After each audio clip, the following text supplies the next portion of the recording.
What's up guys? Mr. Gray on your screen.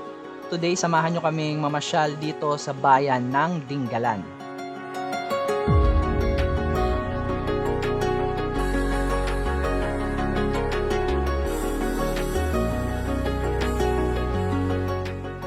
So dito na magsisimula ang ating kwento. So nandito tayo sa May Bulacan. Dito ang meetup place natin dahil dalawang grupo tayo at dalawang sasakyan. So dito kami nakasakay dito sa Tucson at lilipat kami dito sa May Montero dahil medyo masikip tayo doon sa Tucson. Ang unang destinasyon natin dito sa Dingalan ay ang Carino Resort. Umalis tayo ng Antipolo ng 10 PM at dumating tayo dito sa Carino Resort ng almost 5 AM. Alam nyo ba ang Carino Beach Resort ay kilala bilang isa sa pinaka-affordable na beachfront destination? Naswak para sa mga nagtitipid at mahilig sa camping. Matatagpuan ito sa Sitio Cabog, Barangay Matawi at sikat para sa mga moto camping at car camping dahil sa malawak nitong tabing dagat.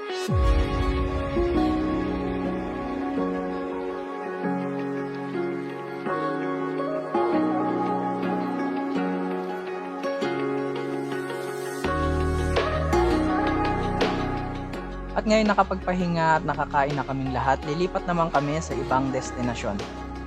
Alam nyo bang dumagat ang unang nanirahan sa Dingalan? At sila ay yung mga taong palipat-lipat ng tirahan na umaasa sa pangingisda sa Pacific Ocean at pangangaso sa kabundukan ng Sierra Madre. At hanggang ngayon, ang kanilang kultura ay bahagi pa rin ng pagkakakilanlan ng bayan. At syempre, di natin makakalimutan magpasalamat dito sa tropa nating si Moto Drex dahil nakarating tayo ng Dingalan.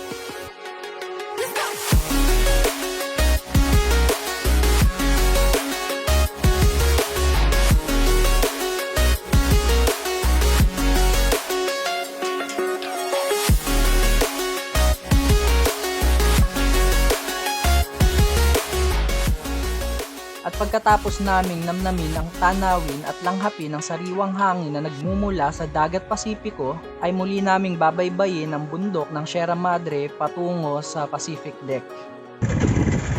Alright, papunta ng Pacific View Deck ang mga taong walang pambayad ng 25.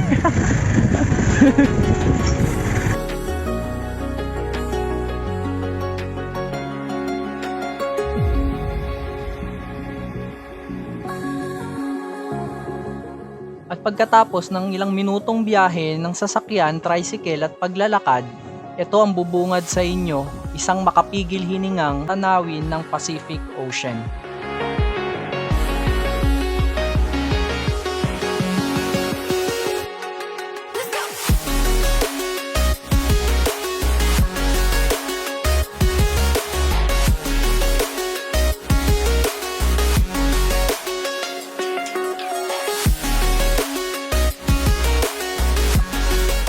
Alam nyo ba ang Pacific View Deck sa Dingalan, Aurora ay sikat dahil sa 180-degree panoramic view nito kung saan nagtatagpo ang Sierra Madre Mountains at ang Pacific Ocean. At kilala rin ito bilang bahagi na tinatawag na Batanes of the East dahil sa matarik na bangin at luntiang burol na kawangis ng tanawin sa Batanes.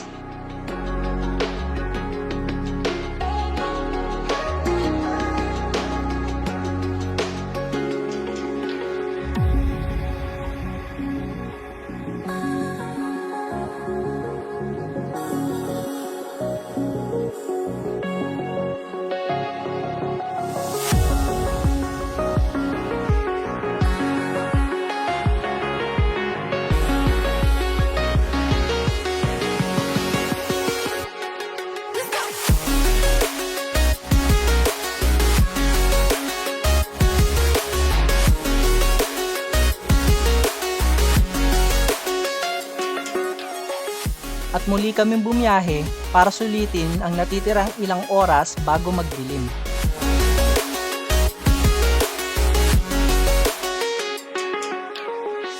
At ang huli naming destinasyon ay ang Calabasa River sa Gabaldon. Alam nyo ba ang Calabasa Picnic River ay isang sikat na pasyalan sa Gabaldon, Nueva Ecija dahil sa malamig na tubig nito na nanggagaling sa bundok ng Sierra Madre. Ito ay madalas na side trip ng mga galing sa Dingalan dahil sa napakagandang tanawin at preskong hangin.